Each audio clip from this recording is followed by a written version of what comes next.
Welcome to Everyday Martial Artist, a weekly podcast where you'll join me, Brian Doucette, as I interview a different martial artist each episode and hear their story. Some guests you may have heard of, and some you probably haven't. Be sure to subscribe where all your favorite podcasts are available. Also visit our website at everydaymartialartist.com. If you're listening for a specific interview, I sure hope you'll stay and check out the other episodes. A very special thank you to Topher Williams for our custom theme music. And now, the newest episode of Everyday Martial Artist. Everyday Martial Artist is brought to you by KOOnline.com for all your martial arts needs. Sparring and safety gear, rank belts, uniforms, weapons, patches, and more. Wholesale supplies made by martial artists for martial artists. Visit us today at ko-online.com. Hello and welcome to Everyday Martial Artist. I'm your host, Brian Doucette, and as we do every week, we're joined by a brand new guest talking about their life and their journey throughout the world of martial arts and sometimes other stuff they're involved in. My guest today is a visual and martial artist in the Rochester, New York area, picked up martial arts later in life and never looked back, achieving the rank of Nidan. He quickly found keen interest in weaponry, not simply their use, but their individual histories and evolutions. After seeing too many common weapons being poorly made and dangerous for use, he put his substantial woodworking and metalcraft experience to use, and the Kobudo Studio was born. His weapons are enjoyed by Karateka around the globe. Please welcome my guest today, Michael Leonard. How are you doing today, Michael? I'm doing well, Brian. Thanks for having me on. Hey, thank you. I truly appreciate it. But I know you said the email kind of got lost for you, and I'm glad you tracked it down and got back to me because I'm always looking for interesting guests. And in 4.5 years, I've only had, I think, one weapons maker on my show. So that's always right. something so interesting. Short list. Yeah, well, technically two. I've also had a few knife designers, but the one guy was more, he made props for movies. So they weren't actual useful weapons used for training, specifically for movies. And then one actual weapons designer. So it's something I've always been interested in and wanted to get, more interesting stories about that. So I'm glad we're doing this. Yeah, absolutely. What we do, I'm not sure if you had a chance to listen to any episodes, but what we do with all my guests, I want to go back to the very beginning. And I know you said you got involved later in life, but I want to know where that first interest in martial arts came from. That first spark, kind of what kicked off your martial arts journey. Oh, sure. Well, I hate to sound like a cliche, but I was born in the late 70s, so I'm an 80s kid. Nice. And I don't think there's very many of us that weren't inspired by the Karate Kid. Heck yeah. But I absolutely was. There's that sweetheart period of cinema during the 80s where we still didn't have like a ton of rules in terms of like what everybody was cranking out for the sake of popularity. And to see, what eventually turns into this motif of like the down and out kid finding himself, that was still something that really struck a chord at my age when it came out to the movie theater. And so you see this kid that finds himself through martial arts, and it's a bit of a soft landing, but that was really kind of the first spot. But I grew up in Binghamton, New York. It's a little industry town towards New York City, and there's just not a lot of opportunity for martial arts down there when I was a kid, and thankfully that's grown substantially over the years. Yeah. So it's one of those things I always kind of kept in the back of my head. I've always enjoyed being physically active where I could, and life catches up on you. You grow up, you go on to other things, you have responsibilities like car payments and a mortgage. And so it was one of those things that kind of slipped away. And then I had kids, and, we had my son when I was in graduate school, and we figured, we'd like to have one more, just, a little bit of a bigger family. And the universe decided to play a heck of a prank on us. Ended up with triplet girls. Wow. And at pretty much the same time, so there's about 3 years between my son and my girls. Okay. And, we're doing the typical parent thing of, you get to know your kids' friends' families from school. And there was one family in particular that we really connected with. They have one son who has basically grown up in the dojo. And we met my whole family's current sensei through birthday parties. And this on its own is actually just a fun quirk of the nature of our sensei, Mark Chavron. We would go to the birthday party. And of course, they would say, "Oh, bring the girls. Don't worry. I know we invited Michael, but have everybody come. It's at the dojo. It's a lot of fun." So we went the first year, and I want to say Michael and his buddy were probably 7 or 8. So that'd make the girls 5. Okay. And the girls are not identical, but like a lot of fraternal triplets, they're darn close. Yeah. And, very quickly, Sensei Chevron learned everybody's name. That's one of, the talents you got to have as a sensei to really connect with folks. And, that was it. They had a fun time. We liked it. It was cool. Next birthday comes around. Of course, everybody's all invited. We walk in and Mark remembers every single kid's name. We've not seen the man in a year. And, in the back of my head as a dad, you've always got that bucket list of things you didn't get to do as a kid or would wanted to do differently. So you want to do them for your children. And I was like, you know what? Martial arts didn't work out for me. I want to make sure that the kids at least have exposure. I don't expect them to get their black belt. I don't expect them to go on to secondary, tertiary ranks, but I want them to have the experience, the mental discipline, the physical discipline, and then also that early sense of achievement. There's not a lot of places in life where kids can see clearly demonstrated achievement that they've brought about. And martial arts is a great place for that. Being able to walk them through skills, the reflection of their abilities and their belt changes, things like that. And so we got them into classes. And where Sensei Chevron really shines is his ability to not only connect with young students, but young students that have significant challenges. So my family's been very blessed. We don't have any developmental or cognitive issues that my kids are dealing with. But in all of their classes, there was always at least one student that was there who was struggling with something. Mm-hmm. And Mark was always able to deeply connect with these kids. And I've now seen these kids grow up and mature, and martial arts was at a cornerstone. So back to regards of my family and my growth forward into the world of martial arts, it was a slam dunk of a scenario. We loved it. The kids loved it. And I was amongst a million of personal projects, being a visual artist and working in the education system. And every time I was sitting there, I'd bring work with me while the kids were in class, and I would never get the work done because I'd be sitting, in the parent seats going, oh, God, that looks fun.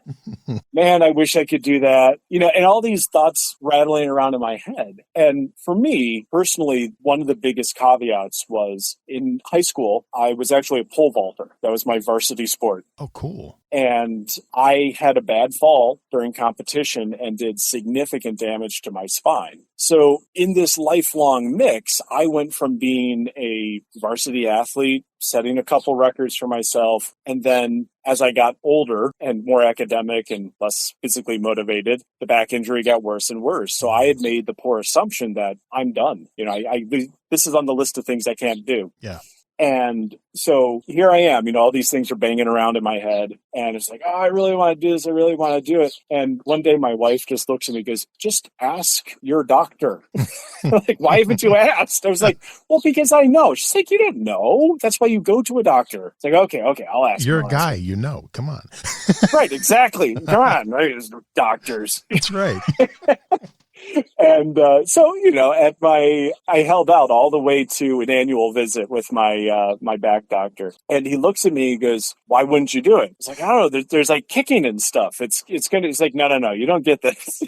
Your body, whether you're healthy or not, is a use it or lose it system. Now, you might not be a top athlete and be doing full contact sparring, but you can absolutely try. So the next day, I went into the dojo with the kids, and I cannot tell you the amount of mental gymnastics I put into asking a simple question. Because here I am, I think I was 39 that year or 40. And for context, because of the physical issue with my back, I'm 6'4", 6'3" on a day that I'm not, using good posture. Mm-hmm. And at the time I was over 300 pounds. Wow. I was a very large 6'+ gentleman. And I walked in, I'm sitting there, waited until the kids' class was done. They were kind of heading out the door almost. And I was like, okay, I got to do it. I walk up to him and say, Sensei Chevron, can I ask you a question? He goes, yeah, of course. I said, do you ever take on older students? Because I had not seen a single adult that wasn't a black belt in the dojo. And now that was largely timing. Yeah.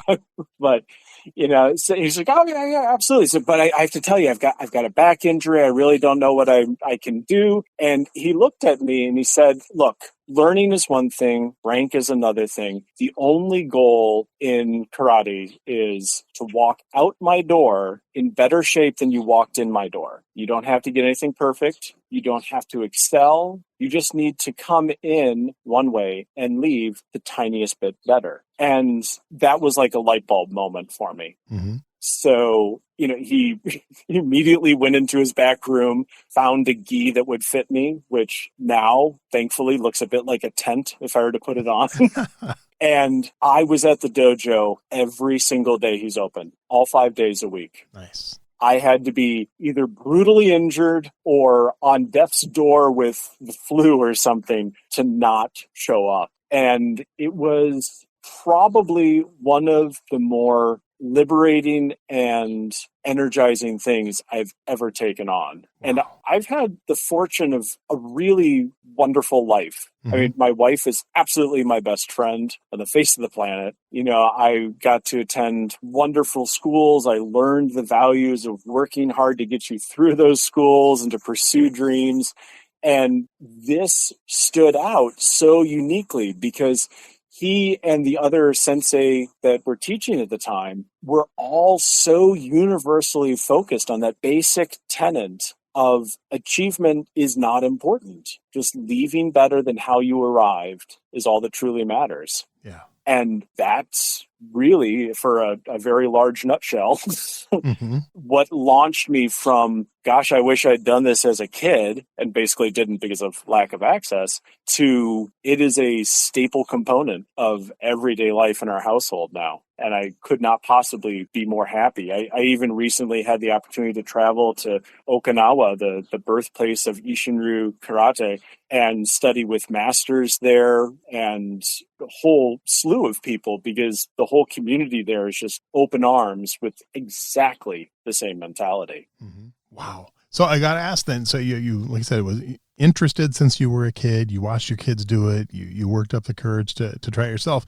And you said once you started, you were there every single day. So mm-hmm. think to that very first class. What was it about that class that made you want to come back every single day? What kind of stands out about that first class, some of those first lessons that, really pulled you in? Oh, that's a great question. I think, first off, I was terrified.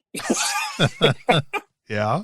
Because back in my head, I still had these memories of being on the cusp of being an elite athlete. Mm-hmm. I was pretty high up there competition wise.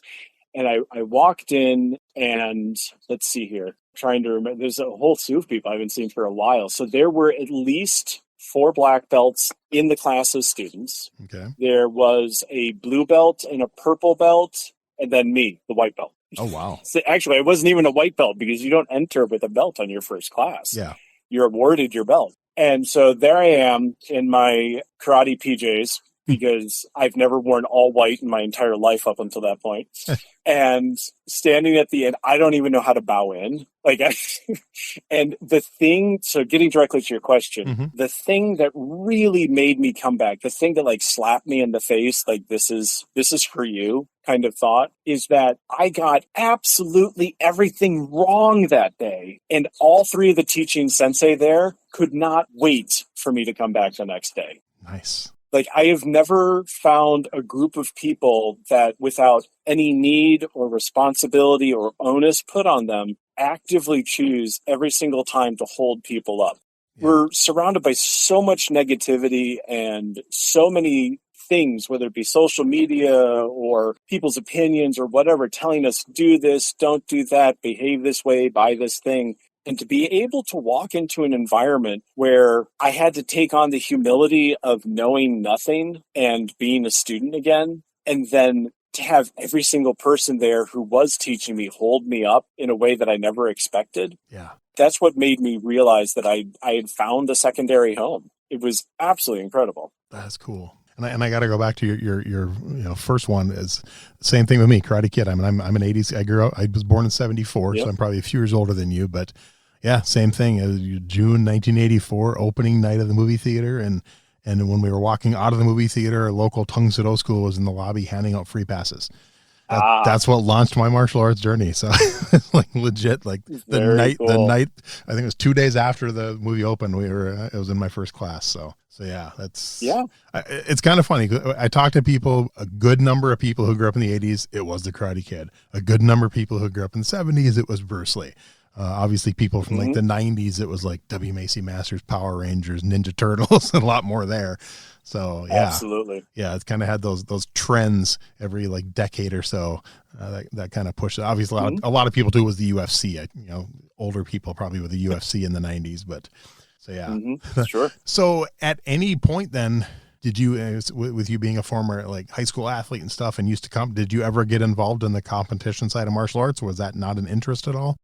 That's actually an area that I'm building into now. Okay. So, time frame wise, I started studying just a little bit before the pandemic. Okay. And then, the Rochester, New York area is big, but also small in different ways. And most of the dojo in the area really took an incredibly hard hit. Yeah. And as I'm sure putting on a tournament is an incredibly work intensive thing. So it's really only been like the last year that we've seen people really start to proactively plan for the tournaments. Okay. And they're returning to the area. So if we get to talk again in about a year, I'm sure I'll be able to answer that with a big affirmative, because that was a big part of my travels to Okinawa, because the style I study, Ishinryu, is an amalgam of several different styles. And to be able to go back and kind of reaffirm some of my base knowledge and then feel that growth point educationally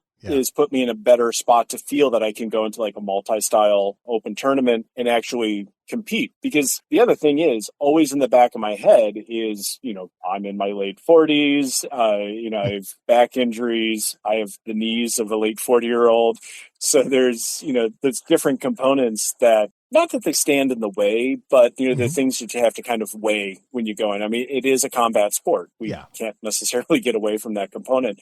But, I've absolutely cherished every moment I've been able to go out to a dojo that I have no exposure to teach what I know, or to help someone who knows more than I and, perform as their uke and supplement the teaching. So it's something I want to be able to plunge into, especially considering my love of weaponry, because that's an area that I've noticed when I have watched, playback from various competitions or from seminars of various masters that I wasn't able to attend. It's an area that doesn't get as much focus. And so since it's a keen interest of mine, it's one that I love to plunge into when it comes to competition. And that was kind of my next question was, if you do, or when you do you want to compete in sparring forms and weapons? Do you want to focus on just one thing? What are your thoughts on that right now? Well, weapons are definitely going to be in there. There's absolutely no way to get away from that one. Yep.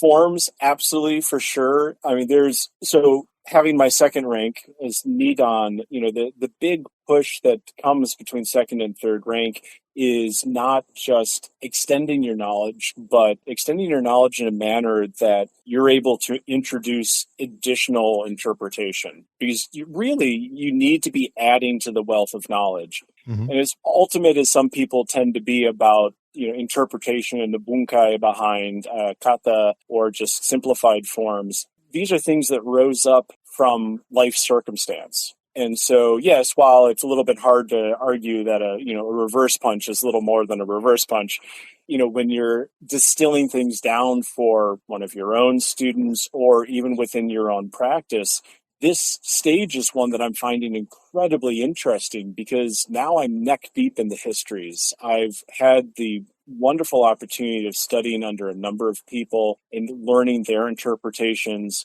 And so being able to kind of cobble those together, create that as a growth point, and then bring that into my own stylistic competition is something that I think would be wonderful. Okay. And you mentioned, going to other schools and doing some teaching. What drew you to the teaching side of martial arts? Well, I've kind of always been a teacher to a certain extent. So my, 9-to-5 life, in part of being a visual artist, is running the infrastructure for the University of Rochester. I manage everything that applies to the studio art program. And so I get to practice my own visual arts alongside students, do skill teaching and safety teaching. And my ultimate goal at one point was to become full-time faculty somewhere. Mm-hmm. And I don't know how much you know about the collegiate academic system, but that is a high and lofty goal. There's a million of us fighting over 5 jobs, basically. Oh, wow. And, you go around, you work as an adjunct, which is basically minimum wage for teaching a college course. And when you're young, if I had started that path directly out of school, it probably would have been achievable. But because my family kind of exploded in size, your ability to move around the nation and put in ridiculous hours, it gets a little curtailed. Yep. And so finding a different place to fill that need I have to teach just kind of blossomed within the martial arts. I've had the fortune of a couple of my initial sensei were substantially younger than I am because they had been studying since, 5 and 6. Yeah. And here I come dawdling in at 39. And being able to see the dichotomy between our head sensei, who has been at this for, well, he's my age, so I can't really say Lord knows how long because that would date me as well. But to see him teaching alongside these younger sensei and the talent and just the raw interest that they inject in different ways, because, we're always, you at 20 is not you at 40 or 60. Exactly. And to see all that playing out together and how energized they were alongside our head sensei, who this is his life, like this is all he does.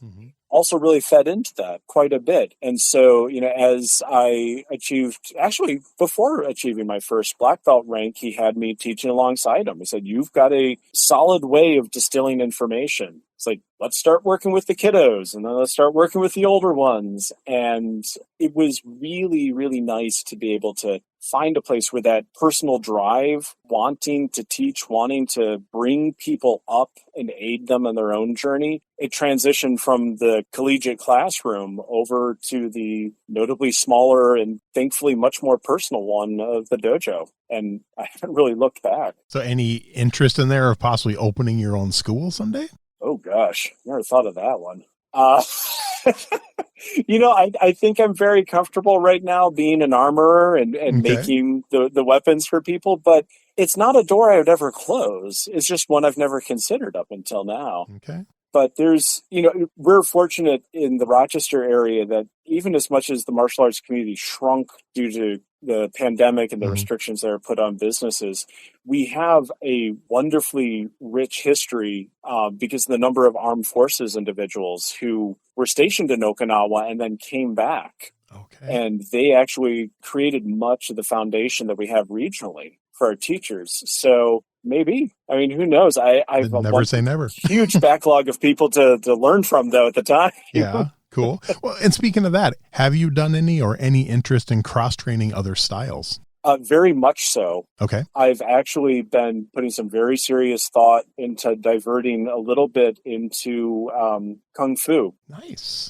Because the deeper you get into, I guess you could say arguably younger martial arts forms like Ishinru, even though we have very, very old roots, there's a lot of practical history that was lost. So, arguably a lot of the martial arts traveled the Silk Road. They came along, a lot of origins are in India, migrating into China, out into Polynesia, and then Japan areas. And so there's so much rich history that I don't think we'll ever definitively know because paper records simply just didn't last back then. Yeah. For what was actually recorded. But I think those of us that have the initiative to cross-train, even though we may not find necessarily factual history, being able to reflect back on multiple forms, find their similarities, find their evolutions, is something that as we bring one form back to another, just in terms of our personal knowledge, it's something that's only going to become richer for those that we get to pass it on to. So I guess in a manner, I kind of see cross-training in styles a responsibility of a certain extent. Okay. some of the richest teachers I've known are ones who, they've focused on Yishinru because that's their primary love, but they hold black belts in 2-3 other forms. Mm-hmm. And you can see it reflected in how they're able to digest information, help a student that's maybe struggling conceptually with understanding a sequence or, figuring out how they're going to interpret bunkai. And I figure it really only just adds to everybody else around us. I like it. Well, obviously we got to talk about weapons. So kind of talk about what, Sure what thing. led to that love of weapons. Kind of, when did that, do you kind of remember like what belt level when you, what weapon you saw that first kind of piqued your interest in that depth? Wow, that's actually that's a tough call. I mean, so my first weapon in terms of practice was the bow. Okay. It's a wonderful weapon to start with. Yep. And I went through that very predictable, but also very surprising evolution. I think almost every martial arts student has, where you think you know a whole bunch of stuff, and then your sensei puts a weapon in your hand, and somehow you forget all that stuff. Mm-hmm. Because, as bad as we are on our first week of lessons about what do we do with our hands when we're doing, leg drills and things like that, it only gets worse as soon as you stick a piece of wood or a chunk of metal in our hands. Yep. But there was actually a funny moment. So a very good friend of mine was the person put in charge of me on my first bow lesson. And we're standing there, and he's about my size. He's actually an inch taller than me. He's 6'5". And he hands me the bow and says, "Okay, don't overdo it." I was like, "Okay, sure." And the first thing he taught me to do was a side strike in a horse stance. And I immediately chucked the bow across the dojo. Because you give somebody a 6-foot stick and you can see that they're interested in what's going on, they're going to overdo it. Mm-hmm. And from that moment forward, just the idea, like it became immediately apparent to me that the weapon, any weapon, is intended to be an extension of the body. It's not a weapon in the way that European Western society thinks of it as a tool. These weapons really were to make the arm longer, give the hands or the fingers greater reach, things like that. Yep. And because I think that clicked so quickly, I immediately started hitting the history books. And there's unfortunately not a lot of confirmed history when it comes to weapons. Mm-hmm. Just because of the history of Japan consolidating power amongst the warring families, and then we had the World Wars, so a lot of that was just lost. And being able to dig into I was going to say half history, half speculation, but I don't think we even have that much history. It's probably more like 30-70. But being able to explore that world, and then also having a place to put my craft work to play, was just an addicting combination, to tell you the truth. Okay. How long was it then before you decided to actually start making them yourself and selling them? That probably took about 15 minutes to come to the decision. Actually, one of my great loves in terms of things I do to just relax is woodwork in general. Okay. There's something I've made pens on the lathe, and, I've made whole structures and all sorts of stuff. And so I have for better or worse, a very romanticized ideal of wood and craft, and there's just the visceral smell and things like that. So, getting a bow is not terribly hard to get a decent one. Mm-hmm. If you actually get into kumite work and you need a striking bow, that gets a little bit trickier. The commercially made ones they're okay, but they feel flimsy. A lot of them are made from fast-growing, relatively lightweight trees. And I'd say probably for somebody of more average height, that wouldn't be as much of a big deal. But when you're my size, weight matters when it comes to controlling an object like that. And, so you chip away, started learning the bow and the associated kata and doing some kumite work as well. And then it was time to move up to sai and tanfa. And I must have gone through our rack of sai. Well, first off, it was hard to find a sai that was long enough for my arms. Yeah. And anybody who's handled a sai that's too short knows it's a really good way to put a hole in your gi. And then when I finally found, I think there were 3 or 4 that we had there that were the proper length, the weight was all wrong. And I cannot tell you how much my wrists hurt after his first couple lessons. And, our head sensei said, well, these aren't weighted the best. It should be balanced here. These are actually balanced there. And so I just started digging around. That put me back into the history books. And, we don't really know for sure the history of the sai. Probably arguably the best one was some form of farming implement used around digging and as well as gauging spacing for crops, especially when you're talking about seeding rice and other cereals. And, I was looking at one that my sensei's personal sai that he brought back from Okinawa when he was there previously. And I was like, it's not that complicated of an object. Why are they getting it wrong? And just started digging into manufacture. And the reality is there's about 4 manufacturing plants that make them. Okay. They're, generally speaking, very poor grade pot metal that's poured into a mold and then ground down, and then they put a rope wrap on it, send it out the door. And that's why it only costs you $40. Much, yeah. Okay. That makes pretty sense. much, it escaped its handcraft origins, which, I don't want to ever blame anybody about that, because there is a very clear line that you need to respect in terms of access is important. And so do you only hold people to a standard of using something that's necessarily more expensive, or do you make compromises so they have access and they learn? That's a hard line to find. Yeah. But, for myself, because I've got 2 modes, I have off and on. I don't really do gradations very well.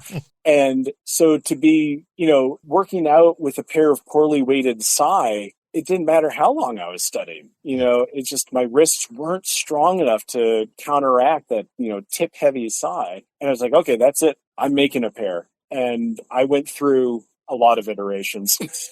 Yeah. But I had the wonderful tutelage of several sensei in the area who've been practicing for 50 plus years. And, so I'd make a pair and I'd trot it around to everybody, and they'd be like, no, this is good, but that part's awful. Fix this. Well, your weight's a little bit over this way. And just time it again. And then finally nailed it. And, the beautiful thing of working in a craft is that each of your iterations, no matter how wrong they are, you start developing, it's almost like a muscle memory to it. And so now I'm able to, sit there and just put on the tunes, and I always ask for very specific measurements for any of my clients so that I can sit there and use these skills that I have, that I've been so fortunate to accumulate, and then turn that into something that sits in their hand and is worth their time. And I guess that's kind of how I look at a lot of the custom weapons I make, is I've been given a point of privilege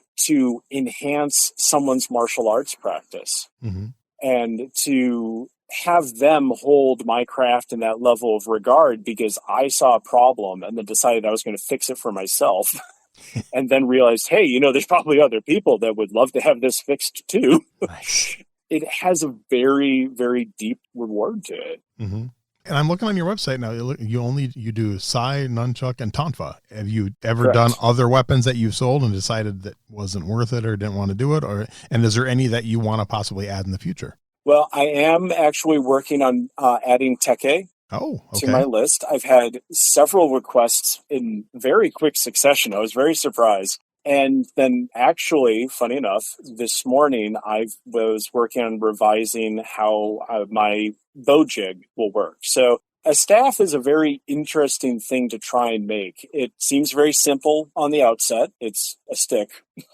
It's no way to really suss that one up a bit. But if it's not made of correct wood, they're going to get horrible splinters. If the wood itself is inconsistent and becomes a little unbalanced to one side or the other, that's a problem. And then you just have preference differences. Some people prefer octagons, those are actually easy to make. Mm-hmm. But a cylinder, you can't throw a 6-foot piece of wood on a wood lathe and spin it up and actually turn it into a cylinder. It's going to come flying off your lathe into your face. And so that's when I've held back, just because I knew I could make it. I could probably make it well, but I couldn't make something that exceeded the commercially made ones. Okay. Because that's one of the few weapons, because that it's much easier to make a high quality one on commercial equipment. And the way they tend to be made is with these very large milling machines. And so, companies will go through, and it's easy to pick out well-balanced wood. You throw out anything that has knots, anything that has, details in it that would imply it was part of a crotch section of a tree, because then that portion of the wood is going to be more dense than other areas just because of growth compacting the fibers.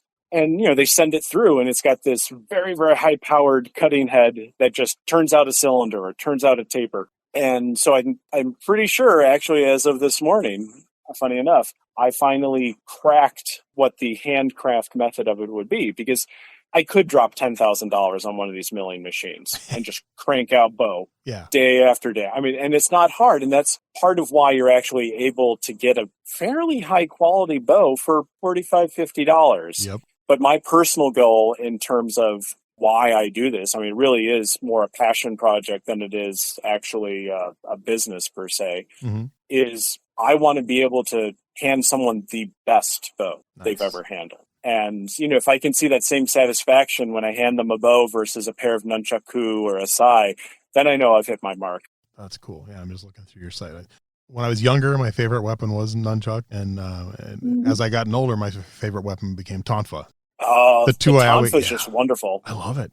No, well, and I think the reason I enjoy the tonfa so much is that there is so much fine detail needed in your technique to make it effective.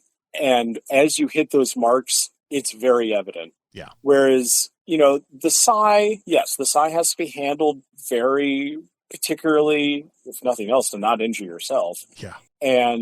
But there's a lot of places where you can see slop come into the technique, because it's not a weapon that we can very easily practice bunkai with the exception of, partnered with a bow staff or a katana. And so it makes it a little bit harder to maybe internalize some of those options. When it comes to the tonfa, there's so much feedback to the user in terms of like how the hand curls around the handle. Yeah. Like when I devised my original model for the tonfa, I think I tried about 10 or 15 different handle designs just to get the taper right, because simple things like, our pinky fingers are incredibly weak, bordering on useless things there. But the pinky finger is responsible for lifting the baton of the tonfa square with your forearm. If you don't have good control or the ability to grip the bottom of your handle well, then you're not going to be able to use the tonfa in a reasonable way. Right. It's those little intricacies that just make the process so incredibly fun. And there's also nothing like the sound of a tonfa snapping back into position under your arm with a good return. Yeah, definitely. So what's your personal favorite weapon to train with? Actually, funny enough, I think it is the tonfa right now. It is? Okay. I keep going back and forth, but the very first pair of tonfa I ever made for myself, I made out of lignum vitae. I've heard of it. So Tree of Life, it is one of the ironwoods. It will sink. It has a specific gravity greater than 1. So if you're to toss a log in the water, it'll go straight down. And it smells wonderful when you cut it. It polishes all on its own because it's a very oily wood. So you really just need to give it friction. And I think that also might weigh twice as much as a proper tonfa. Wow. And it was almost hilarious. I mean, I kept practicing with them for a while, but I was very guarded about what I did because I was working on developing grip strength at the time. Yeah. And then very wisely, I hung those on the wall. They're beautiful. They'll stay there. Nice. And then started working with rock maple. And actually, my current favorite right now, I'm a little bit split between Purple Heart and this wonderful wood called Kodudo. Okay. That when you cut it, it's phosphorescent red. And then it kind of, as it oxidizes, it turns into like a deep leather red. Really? And they feel nice in the hand. They feel supple, even though they're incredibly hard. They can take a lot of abuse. So if you're someone who enjoys, getting into kumite work and really working out with striking so you can develop that level of muscle memory, they hold up in a way that every strike feels very satisfying. And then when you're doing kata work and you're not striking, being able to have that positive feedback from the weapon of you snapped it right back into the correct place, or you can feel that forearm block because it's planted well. Mm-hmm. It's not something that really exists with the other weapons so much. No, that makes sense completely. So is there a weapon you've never used that is on your wish list to try to train with, to learn? That would be the kama. I Really? have not trained with the Never? kama. No, it's kind of a glaring hole, Okay. but that is absolutely on the short list. I spent a lot of time at the Martial Arts Museum at the Kaikan in Naha, and Okay. they have an absolutely gorgeous exhibit where from various excavation sites they've recovered Tonfa and Sai and Kama and just about everything Wow. from different periods. And it really hammered home the idea of this improvisation that was necessary. I mean, these were illegal objects Yeah. if you were using them to fight, and so that kind of next step for me is, the kama is very much a slam dunk in terms of the weapon that the peasantry could hide in plain sight because it was a scythe, Yeah. it was, or a sickle. And you really need that in a rice dominant society. That is true. But to see some of the practitioners who really mastered it, you can see reflections of the nunchaku very clearly in kama work. Mm-hmm. There are some hints of how we handle the tanfa or even the jo a little bit. And it's just the next one that's fascinating me, I guess. Okay. So I got to ask, with your knowledge and all the research you've done on these weapons and their background, any thought of you ever writing a book about that? I have actually entertained the idea. I definitely have more research to do. The last thought, I was actually doodling down some notes the other day. I was working on a pair of nunchaku for someone, and I realized that one thing I had not read in any books yet. Now, this is not exclusionary by any sense. Mm-hmm. I have not really found anybody who's been able to dive into the more personable side of the history of these weapons. Okay. And, there's a certain element of this I think is just lost to time, just because, paper records were kept in feudal Japan, but during the consolidation of power, quite often they were collected and then put into the armories where they were collecting the weapons from the peasantry, and it just degrades. But in my time that I spent in Okinawa, there are enough people who have family stories that have been passed forward, and both the Okinawans and the Japanese have very long familial memories. It's absolutely wonderful to sit there and talk with them. And it would be neat to sit down and collect these anecdotal stories from people and then try and pair it up with what we feel fairly certain is factual history and see if I could give a little bit more life to these objects. So maybe a bit more of an anecdotal book that kind of applies the memories of people who are actually in the lineage versus those of us who have chosen to study and we're trying to glue the bits together. That's kind of cool. If you ever do that, let me know, because definitely sounds like one I would love to read. So. Well, right. And you make it fun to read and more people will do it. Exactly. So over your years in the martial arts and everything you've done, is there one philosophy or teaching that is really important at the top of your list? Absolutely. And I wear it on my gi every day. Yeah. Very simple idea. Tempus fugit. Time flies. Yeah, I saw the patch on your website. Mm-hmm. Yep, I do. I provide those as well. I have it tattooed on my forearm.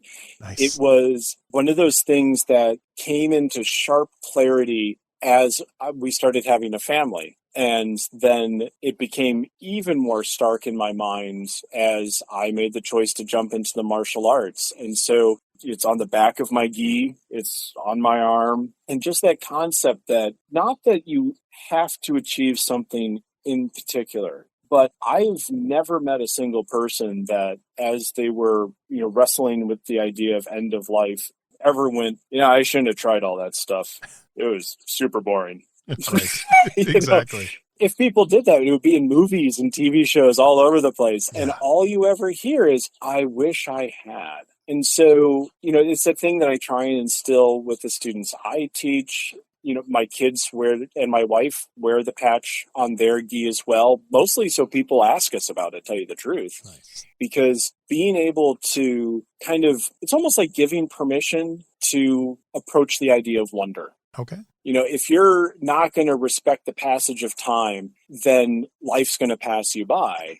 And some of us are extroverted and we're going to chase things down. Other of us, like myself, tend to be introverted and we're going to be reserved. And that has a tendency, unfortunately, to put your life experiences more along the lines of proximity and what appears in your life and what seems easily accessible. But the very simple thought of time flying past you puts a little bit of urgency in there. Yeah. And I think that urgency is sometimes the permission that some of us need to go, it's like, no, this is your commodity. I mean, at the end of the day, the only thing any of us have is time. The rest of it's fictitious when you really get down to it. Yep. And so being able to remind myself, encourage others that no matter what you do, time will be moving past you. So fill it with the things that you find rewarding, fill it with the things that make you curious, fill it with the things that make you better in 5 minutes than you were 5 minutes previous,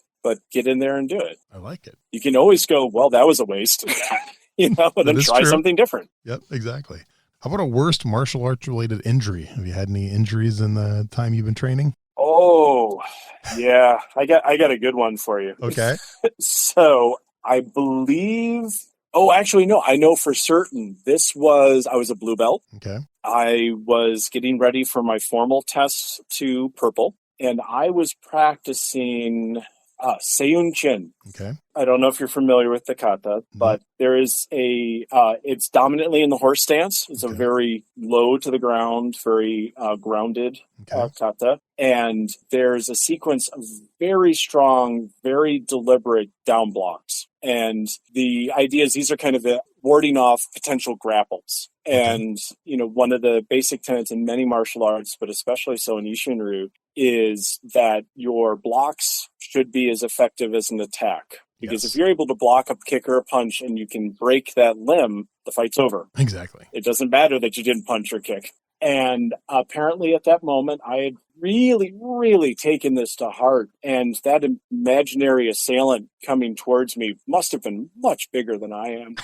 Because I down blocked so hard that I hyperextended my elbow and tore the bicep off of the radius. Dang. And wow. I didn't know this, and I worked for years in emergency medicine, but the bicep makes a very loud popping sound when it frees itself from bone. Yes, it does. And my sensei's poor daughter, she just happened to be sitting there like 10 feet away from me. It was loud enough that she jumped out of the chair she was sitting in. Yeah. And I've experienced a number of injuries in my life. Nothing has ever hurt like that in the moment.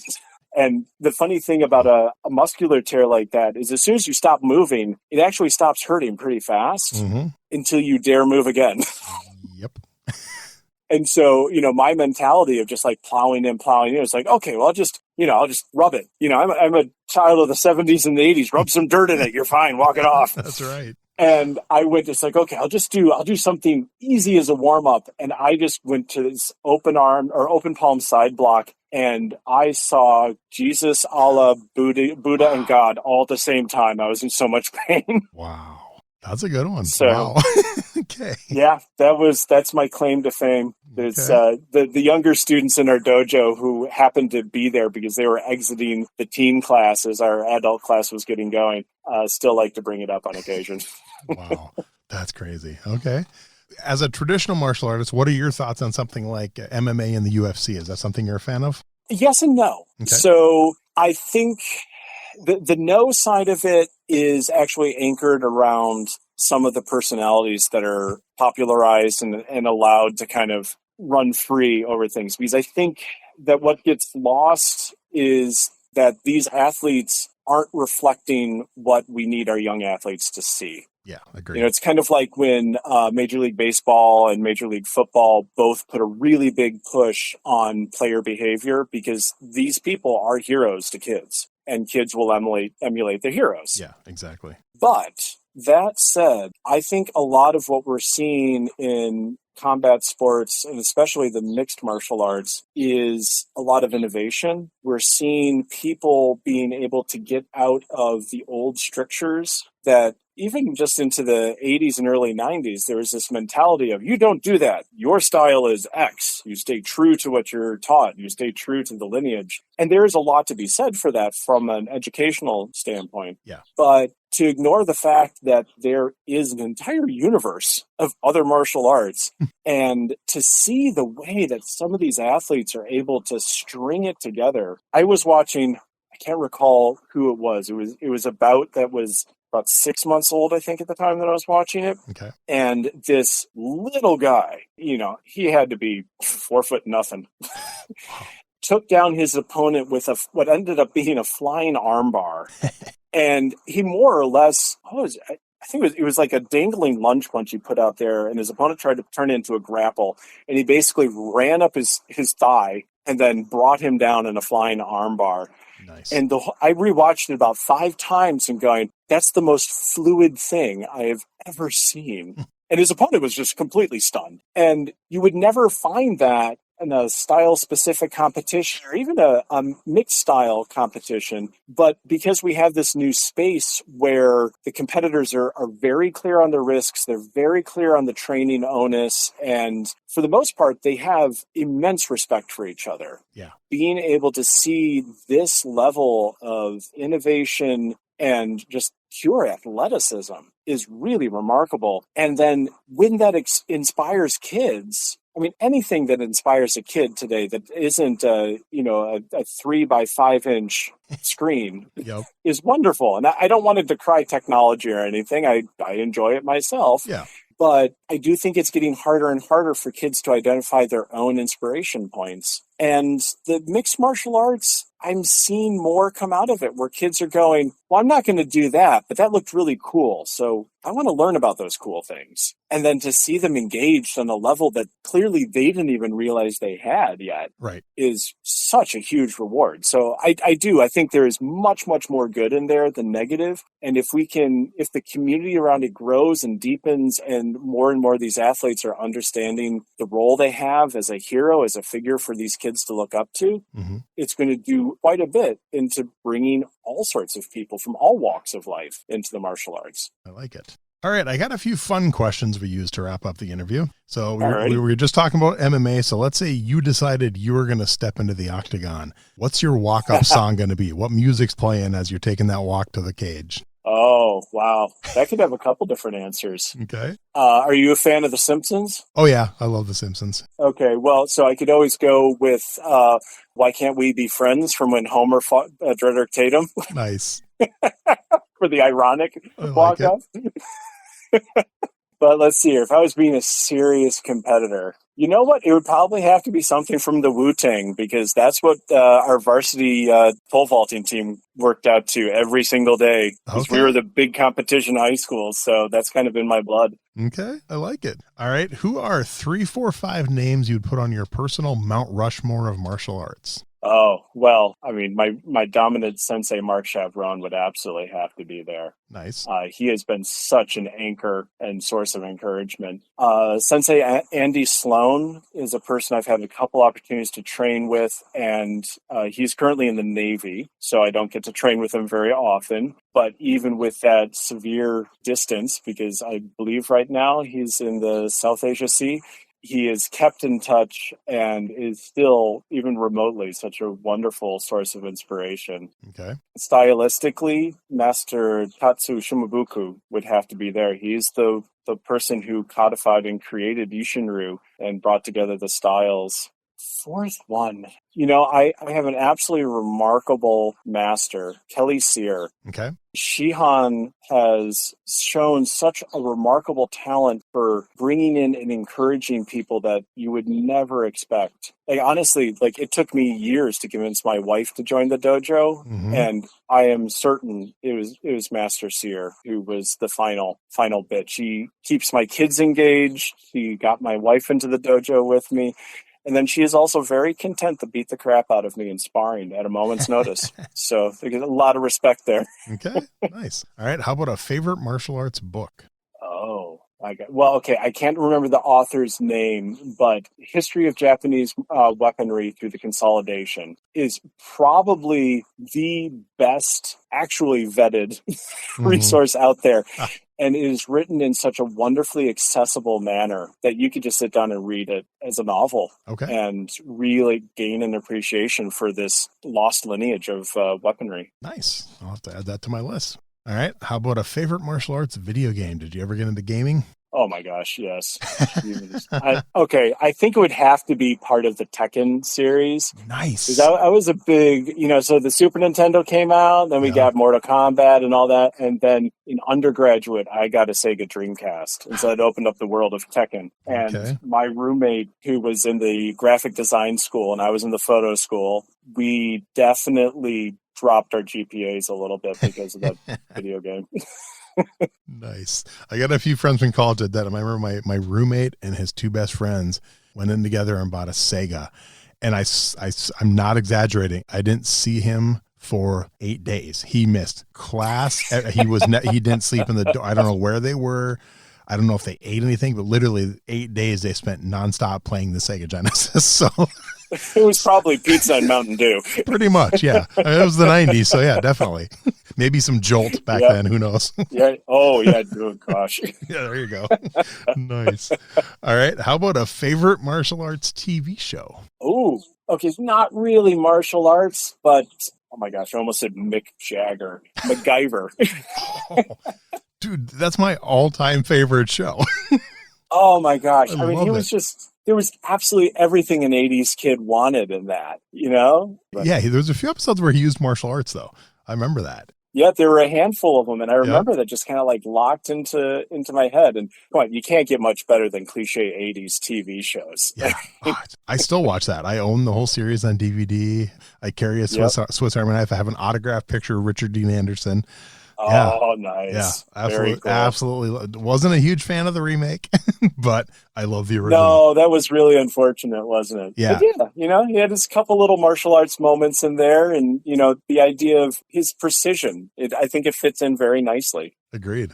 All right. How about a favorite martial arts movie? Oh, come on, man. Really? It's got to be The Karate Kid. You can't lead in with okay, fine. There have been some other good ones in there, but it's always going to hold a special place in my heart. I watch it at least once a year. Absolutely once a year. Oh, yeah. Still. And all my kids love it. My kids love Cobra Kai. My kids love the Karate Kid movies.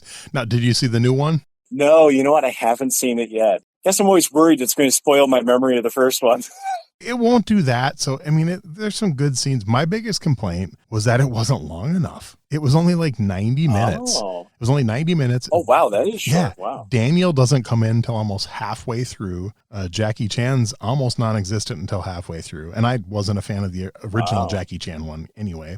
But yeah, it could have used another easily from Karate Kid movie. It could have used another 20, 30 minutes of training montage. We had training montage was like 3 or 4 minutes. I mean, can't do a Karate Kid movie. That's exactly. That's the soul.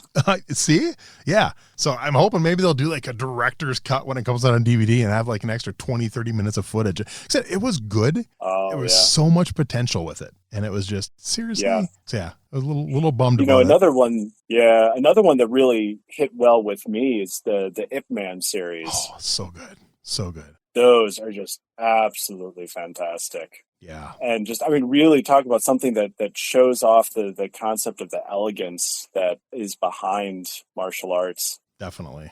I could watch those with the sound off. Yeah, true. See, and I have, I have my list of probably 5 or 6 martial arts movies that I watch once a year without doubt. I mean, and it's Karate Kid, it's Perfect Weapon, it's Best of the Best, it's Ip Man. Yeah, I know. So it's like Big Trouble in Little China is usually on that list too. So, that's another good staple. And even though I gotta show that one to the kids. Yeah, and even though it's not great, I'll throw in American Ninja. I like it. And the other one is only the Strong. Oh, well, you got a good list there. Oh, yeah. Like I said, once a year. And sometimes I'll do them all in one day. If I have nothing going on, I'm caught up editing. Like, all right, it's martial arts day, and I'm going to watch like 5 movies in a row. So, excellent. Yeah, cool. All right, final question. Now, this one doesn't have to be a martial arts movie, but any movie you've ever seen in your life, a favorite movie fight scene. Ooh, boy, that one's tough. You know what? I think, and I think this is actually more about when I saw it versus the actual movie itself. Okay. But I was in the middle of doing film studies, like motion film studies, Nice. when The Matrix came out. Okay. Yep. And I've always been a big moviegoer, and it wasn't the big scenes. It was one of the initial scenes where they first load Neo into the holding space, the construct. Mm-hmm. And they load a dojo, and he looks right into the camera and says, "I know Kung Fu." And then, the sequence between him and then the banter with Lawrence Fishburne was just, there was a whole block of us from the photo and the film school sitting there, and very uncharacteristically, there was silence. Yeah. Like, everyone was just glued to it. Nice. When you made that statement, I know Kung Fu, the first thing that popped on my head, do you remember seeing the early 80s, They Call Me Bruce and They Still Call Me Bruce? Oh, yes. Yeah. Like he said that, like, take a good look at my face. I'm an Oriental. With this foot, I'll kick your head. With this hand, I'll punch your face. It's like, yeah. I love it. That's another one. Probably not once a year, but that one, every couple of years, I'll pull that one out and watch it. So it's just fun. Oh, sure. Nice. Yeah. Well, Michael, before I let you go, is there anything that I forgot to ask you, or we want to be sure we get out there quick before we wrap it up? No, I think this was absolutely fantastic. I've thoroughly enjoyed our chat here. And I will put a link for your website, and if you want to send me the link for the school you train at, I can put a link for that also when your episode comes out. But that'd be wonderful. And like I said, it'll be I think I said September 11th it comes out. I'll get a hold of you before that. But this was fun. I loved hearing your story. It's a great story, and I loved. Like I said, similar. My mom joined in her 40s and got her black belt. So she also started later in life. I love people who've been doing it their whole life, but I really love those stories where it's like, I've only been doing it like 6 or 7 years or something like that. So. Yeah. Well, and I think a lot of us in this age group just need a little bit of that validation that, the bus hasn't passed on. Like, just get in there, just do it, enjoy yourself. Like, the belts are great and, the stripes when you're a black belt and all these things, but just having a place where the community really is 100% geared towards holding everyone up. Yeah, exactly. Is something that's so refreshing and so needed. And the more people you can get in there, the better. Yeah, agreed. I love when I interview those people that have that story. It's like, hey, yes, it's okay to join when you're 40, when you're 50, when you're 60. I mean, yes, maybe you can't do Taekwondo when you're 75, but there's an art out there for everyone. Try some, find one. The main thing is finding an art that you enjoy and an instructor and that you enjoy. That's obviously, that you have to find the right instructor. And if you have a bad one, don't let that turn you off from martial arts completely. Because that almost happened to me. I had an instructor drive me to hate martial arts, and I almost quit 30 years ago. I almost quit completely because he was just a jerk. So that'll do it. We've got those around here too. Unfortunately. So, well, seriously, man, this has been so much fun. I've really enjoyed this, and I can't wait to get the episode out. Awesome. Well, I really appreciate your time. This was a blast. I enjoyed it very much too. Thanks for listening to Everyday Martial Artist. We hope you will join us every week for a brand new episode with a different martial artist telling their story. If you enjoy the show, be sure to leave us a review. Also, be sure to check out our website at everydaymartialartist.com. There you can find all of our episodes and contact us to suggest guests and ask questions. Again, thanks for listening to Everyday Martial Artist, and we'll see you next week.